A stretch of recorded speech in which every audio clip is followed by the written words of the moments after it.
arrangements. Thank you, Dr. Pottery, for starting the recording. So I'm not on site. I'm at Virginia Tech for a research meeting. So I and Dr. Patugi, like I said, we've prepared a set of slides to present to the students that outline what the students should be expecting, the method of approaching the qualifying exam has been set, ensure quality in the first instance. So I'm telling the students that it's going to be a very serious exam, so study as much as you can and understand what is involved in the qualifying exam so that you are successful. But it's also designed so that you receive ample information as to what to expect in the qualifying exam, and it's not going to be outside of the courses that you've taken. So I'll ask Dr. Patugi to go through the slides, and if you have any questions, I will be available to answer those questions. Dr. Waterman is here. She will be able to answer some of your questions, and Dr. Patugi will be able to answer your other questions. The method is designed to involve the advisors so that they can keep the students as informed as possible. But if they can't answer any questions, then you can come back to myself, Dr. Patugi, or Dr. Waterman if there's a need. Thank you, and I'll ask Dr. Patugi to start the presentation. Yeah, thank you, Dr. Sarfzadeh, and welcome to the workshop for CST PhD qualifying exam. This is like what Dr. Sarfzadeh mentioned. We thought and we talked to each other, and mainly the plan was his, and we came up with the plan for the PhD qualifying exam to be conducted based on what I'm gonna detail for you now. Okay, the PhD qualifying exam new style is going to be centered around students' POS, which means that basically for each student, which is probably experience that has been done in other departments as well. So for each student, we put the POS at center, and there will be a qualifying exam committee for each single student. The qualifying exam committee is composed of Dr. Sarfzadeh as the chair, and the primary advisor of the student, whoever the primary advisor of the student is, and I'll be helping this committee in order to kind of collect their questions and other things. So the committee oversees the overall qualifying exam process, and the committee tries to make sure that the students, like what mentioned by Dr. Sarfzadeh, the students receive all required information and they are well informed and well prepared for the exam. Although this is going to be a qualifying exam, and by the name it is a tough exam, but at the same time we want to have our students ready as much as possible. We want to have all of you pass this, but it depends on your efforts that you are putting on this. So what we do as a committee, we put the, like I said, we put the POS at center, and based on the POS that you have proposed at the start of your PhD program, we list the number of CST courses that we list the CST courses that you have passed, and your exam will be based on those CST courses or elective courses that you have passed in your first year. And the committee will be conducting the exam in a way that we collect the questions from the corresponding instructor of each course, and we'll be conducting the exam. And let's say, for example, you have, let's say in this slide, you have, these are the POS that these are the CST or the elective courses that you have taken in the first 2 years. So, I'm sorry, in the first 2 semesters. What we do, we collect the courses, we let you know that, okay, for example, you, Jason, these are the courses that you have taken so far in the first 2 semesters, and these are the professors. So you will be asked out of these courses. However, we are giving our PhD student a very good option, a very good choice option, which is you only have to take 2 of these exams. You don't have to answer all of them. For example, out of the 5 courses that you see here, these are just for a nominal student. Let's say John.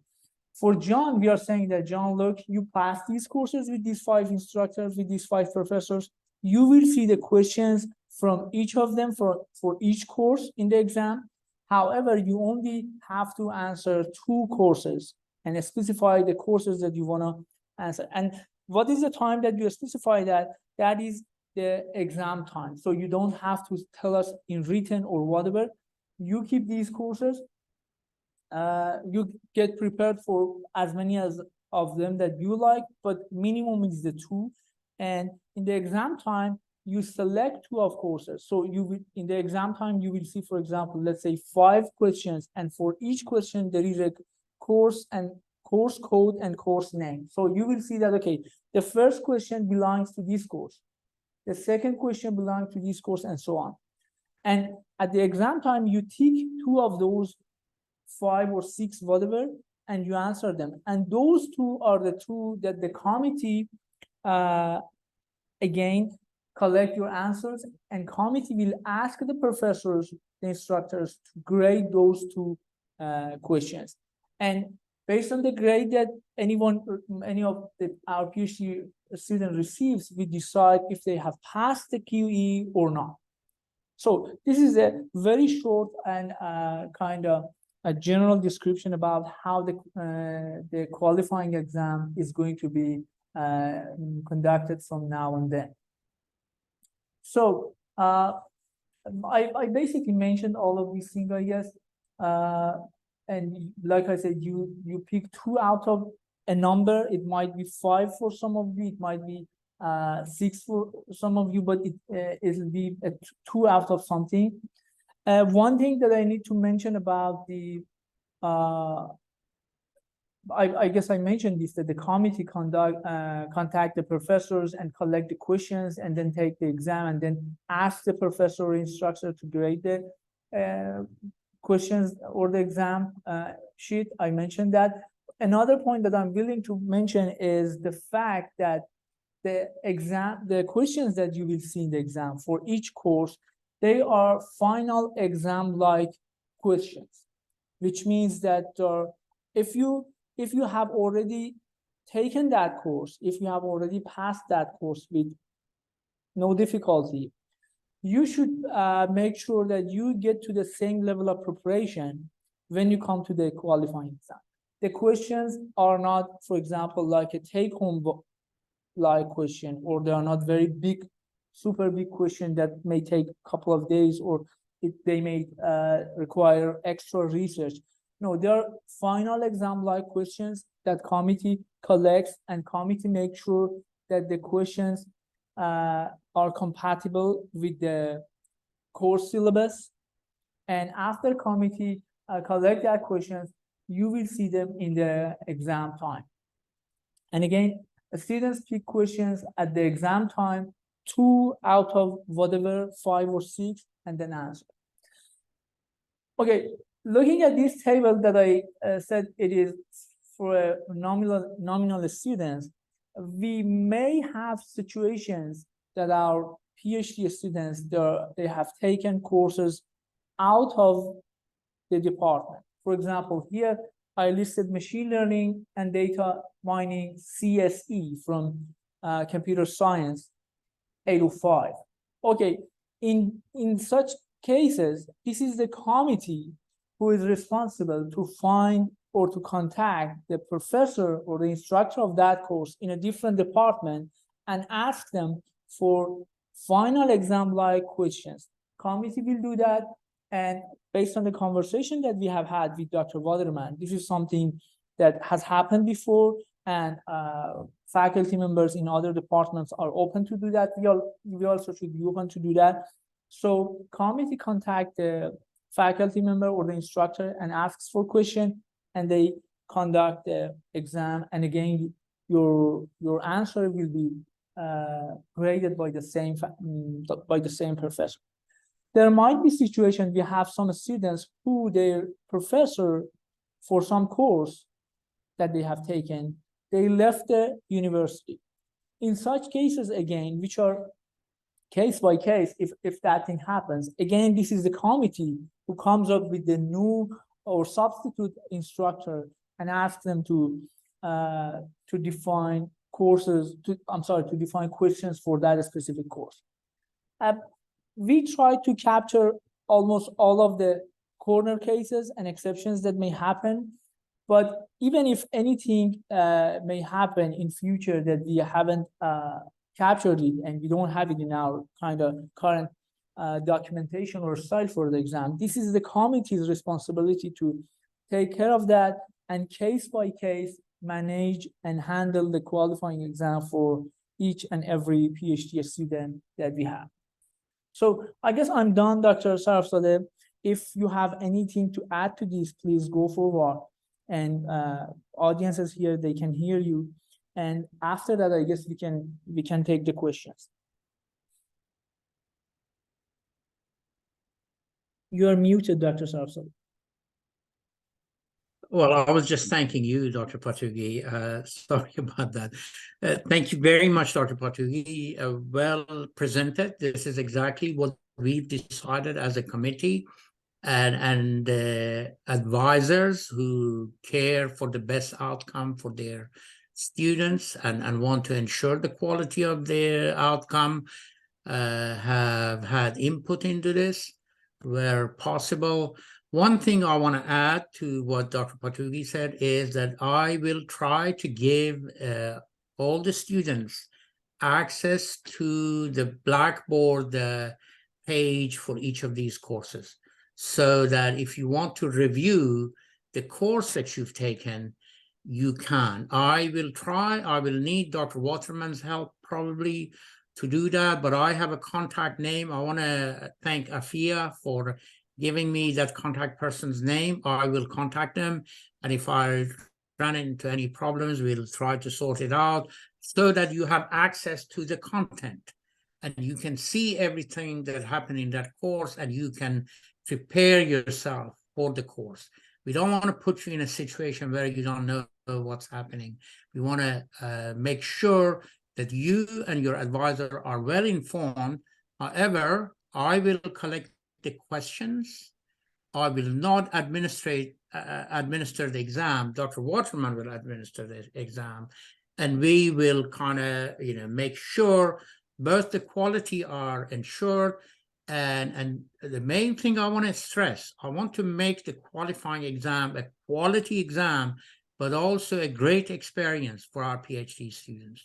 I want you to remember that you passed the exam and it was a great experience for you, because it's a point in your life that when you pass it, it is something to be remembered. You will have done a great thing by passing the qualifying exam. So I assure you that I will ensure the quality is there. I also assure you that it'll be a good experience for you, and we'll answer any questions you have. We'll make sure you feel that you are well informed when you go into the exam. I cannot ensure that you'll pass because it depends on your efforts and how you prepare yourself. So if you have any questions for the three of us here, please go ahead. Any question from audience? Yes, please. Yeah, so with the class like 805 where the exam might have been, but I took that class and the exam was in Python, it was coding. How would we expect, you said the question is going to be final exam like, in the actual qualifier exam, how are we going to be questions on a course like that where the environment might... Do you mean that in the final exam you were asked to write Python code? Yeah, like we are doing code in a lab style. Oh, so it was a lab part of the course. So the course... The exam was like a lab environment. We had to actively write code, make the code work. So in the qualifying exam, is it gonna, would it be the same, or would you ask the professor for like It should, more written style? yes. Was the exam in Blackboard or in class? If I've understood the question well, who was asking the question? It I was couldn't hear very Jason, well. Dr. Sarafza, Okay, it was Jason. Jason asking for Okay. if for the cases that the course has exam, a part of the course exam or all of that is has taken place in a lab environment. And you can go ahead and answer that question, please. Yeah, okay. Well, as far as I'm concerned, it's the professor who sets the question. And if the course involves programming, they're free to choose to ask you to program something. But if the course didn't involve programming, then it's not going to be allowed. So when you go on, I will ask every professor to provide me with a set of guidelines. There'll be short guidelines, and not lengthy.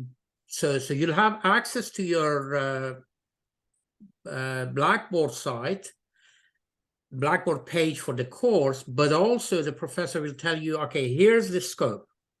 And so that you know if, for example, if the course involved, let's say you took machine learning, and machine learning would probably involve some form of coding in Python, then yes, the professor might very well ask you to code in Python.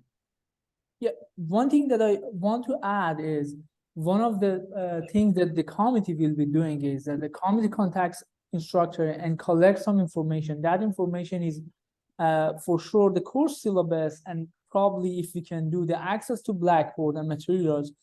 But also, if the professor is willing, we also would like to share with you a study guide. And if I'm, for example, a professor asking a question for the qualifying exam, in the study guide, I may say, for example, you will be asked or you will not be asked anything, for example, related to this course in terms of programming. So I make it sure that my audience, my students will know that I'm the professor, am I going to be asking coding or not? So, and the committee oversees that thing. So if we feel that a course like that, it used to have coding, but now it's not clear, we contact the professor, we make sure that that statement is somewhere mentioned, that if you should or should not prepare for the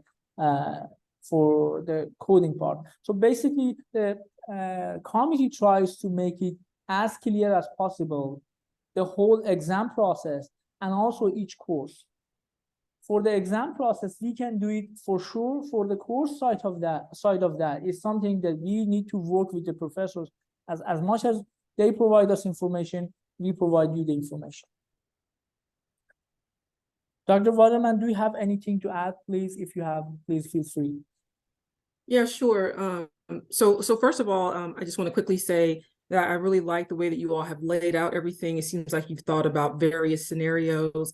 I like the policy that you were putting in place with the committee for students. And so I'll be watching that model closely to see if that's something we may want to adopt or make an option for other concentration. So that I wanted to say that. So thank you so much for doing that. To Jason's question, yeah, if there is a particular software package, and I know the university has Python, and so if we need to make that available on the AST image, we can do that because we do make a variety of software tools available to students during the qualifying exam. And so just while you all were talking, I was texting Ms. Mayberry to check with our IT person to make sure that we have access to that and any other software tools that students may need. And so if there is something, for example, for the CST 750 or the CSE 805 or whatever other courses, I would just need to know those in a timely manner so we can make sure whatever software tools are available. Any more questions? Yeah, the last thing I want to mention is about the coming qualifying exam for our for some of our students who need to retake the qualifying exam. although I know from what Dr. Waterman mentioned, this is going to be counted as your first QE. But for Jason, for Reem, for Afia, and for Willie, the exam which you will be having is arranged for October 13. And I'm sure that you have already received that information. I'm just restating that. It's going to be on October 13, and it's at Gibbs Hall room 307 at 10 a.m. So, and it's going to be a 2-hour exam, and it's going to be administered by Dr. Waterman's office, a CPHD program director. And the courses, like I said, for each of you might be different. We as the committee will be contacting you soon to give you the list of the courses that you should consider. Of course, you don't want to go read all of them. You want to make sure that you are prepared at least for 2. If I were you, I would go and pick maybe 3 or 4, because no one knows. You may go to the exam time and you may see a very tough question. For example, let's say Patugi's course, you see a tough question, you just pass it, leave it, and go to the next person, Dr. Sai, Dr. Bullock, Dr. Zangs, and you find those questions easier, you answer them, and that's it. So if I were you, I would go with at least a half of the courses and prepare for the half of them, maybe 3 or 4 of them, so that in the exam, I have a sort of flexibility for myself. So that. Can I add to? Go ahead, Dr. Paul. Sorry. Yeah, I'm done. I'm done. Please, if you have anything to add, please go ahead. Okay. You might ask yourself, why 2 out of 6? So the explanation is that Dr. Waterman told me that these are the common courses that you've all taken. And then each of you would have taken 3 out of these 6 courses. And we found a person who had only taken 2 of those courses. So we thought, in any way, if you've taken 3 courses, then you should be comfortable taking the exam for 2 of them. And that's the philosophy behind 2 out of 6 courses, if you were wondering. But, both Dr. Patugi and I are very experienced in administering qualifying exam for computer science. I've never been in an IT department, but it's close, very, very close. So I've been in 5 different PhD programs in the past. So I know how you guys feel. I know what the professors think about the qualifying exam. It's a very important exam. It ensures quality. We want to let you know if you're not qualified early on, but we also want you to feel great. And if you don't pass, it's, we've provided you with all the support that we needed to provide you to pass. So good luck. And if there's any other questions, please go ahead. I have a question. You have a question? Yes. Yeah. Is there any possibility to provide a study guide from each course? As you know, we are like 4 weeks away of the exam. For example, one of the courses that I have taken, it was 16 chapters. I don't know if I have to review the whole those chapters or no. This is for one course. The other course is, as Jason mentioned, it was all coding. So I remember the midterm was 4 hours and nobody finished it because it was Python code. So we need to be clear about this. Because from this list, I have 2 courses. One of them, all coding. So I can answer your question, Reem. First of all, you are supposed to study for the whole course unless the professor asks for something else. So because this is a qualifying exam and it's supposed to measure your understanding about the whole IT or the area that you're working. So it's not about few chapters of a course. So the default is that professor is going to ask for the whole courses, and it's going to be, like I said, an exam-like question. So that's first thing. If the professor prefers to do a portion of that course, that's his authority or option, we can do that. And another thing for the course that you and Jason mentioned, that it has a lot of coding, the professor may want to do that, but for sure you have a list of things. So if I were you, that's something that you put it as a course that you don't want to answer it, because we are giving you 2 out of 5 or 2 out of 6 based on your POS, and that's a lot of courses. You have something minimum, you have I would say 50% or more, maybe more, 60% flexibility in the courses. So you have a lot of flexibility. So I would say use that flexibility. And if there is a course that you feel that is, for example, it has a lot of coding and you might not be able to do it, just consider that as a course that you don't want to answer it. But I have only 2. So go ahead, please. yeah, for me, the first one and the last one from the list. Like I said, this is nominal. What you see here on this table is for a nominal person. You will be receiving something in written that lists your courses. We will be sending out letters saying that, hey, Jason, these are your courses. Hey, Reem, these are your courses, and your courses might be different than Jason, or Jason's might be different than Afia. Does that make sense? Let me add, Dream, if you took a course and you passed it, you should be comfortable taking it. And that's one side of the story. The other side of the story is the professor. I will be communicating with the professors that it's only 1 hour per question. So they should ask a question that is manageable in 1 hour. So they're not going to go on ask you to solve the problems of the world. It's not a take-home exam. It's something that you have to be able to do in 1 hour. So I'll look at those courses, and Dr. Patugi will have a look at those courses. Your advisor will have a look at those, and we will advise the person asking the question to make sure it's manageable by a student within 1 hour. Although, it's possible that in the course, they gave you 4 hours for midterm, for example. You don't have 4 hours here. You have only 1 hour, and you should be able to manage in 1 hour. I would say, trust this system. We will make sure that if I was a student taking that exam, I wouldn't be set up to fail. I would be set up to succeed. So that the aim of the committee is to set you up for success. The rest of it is up to you. You need to prepare.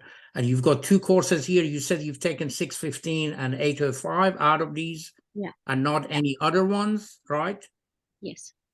So you're gonna pick those 2.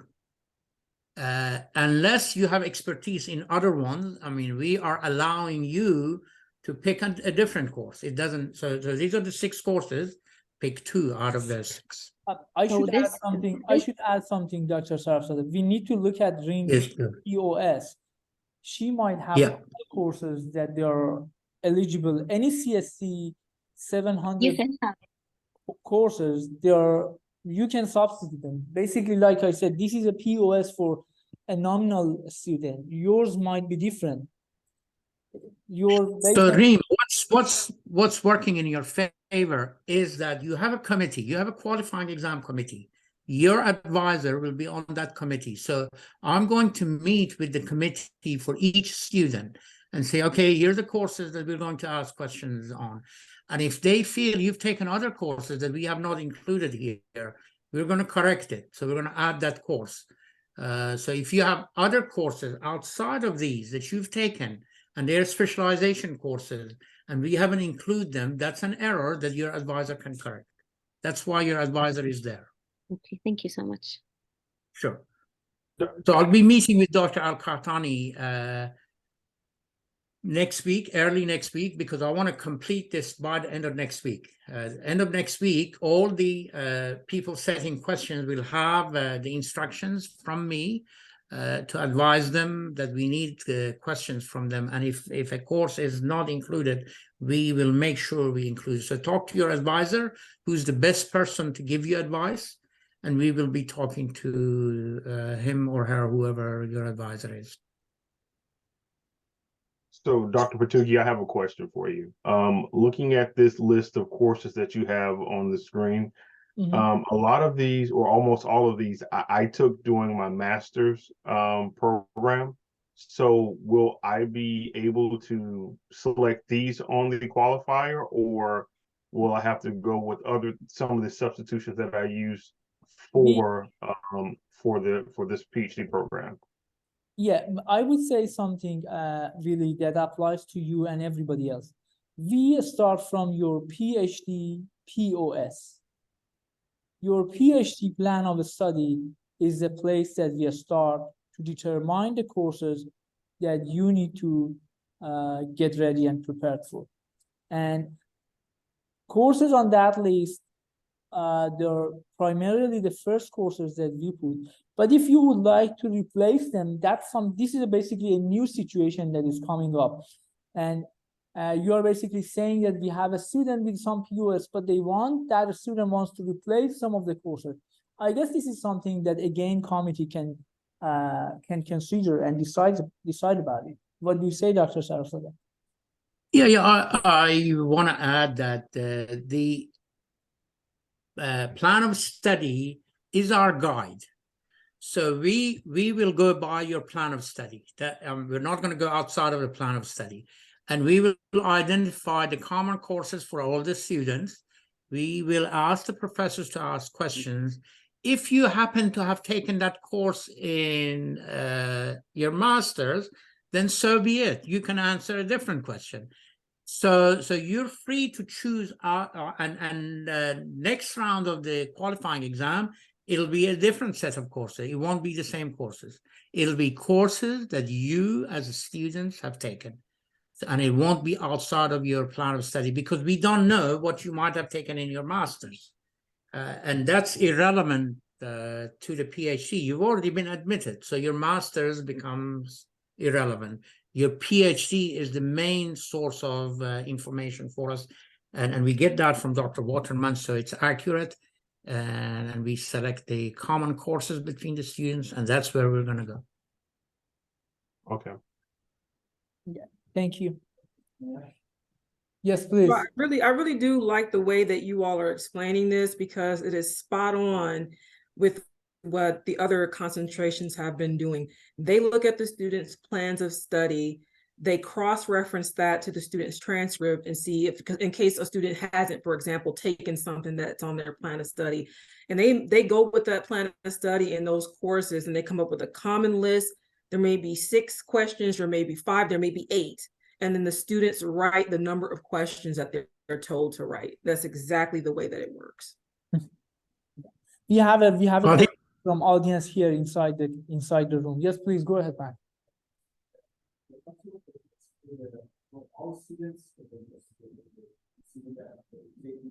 This date is only for 4 students that I named their names: Jason, Afia, Reem, and Willie. And Dale. Dale, not Will. Dale. I'm sorry, not Willie, Dale. These 4 students. Anyone out of these are normal PhD that they taken QE this semester, you'll be given the exam sometimes in December. Dr. Waterman, yes, so you'll be doing it December. Dr. Waterman determines that I guess you have already received that email. Am I right, Dr. Waterman? Yeah, so I sent out the list week before last, I think.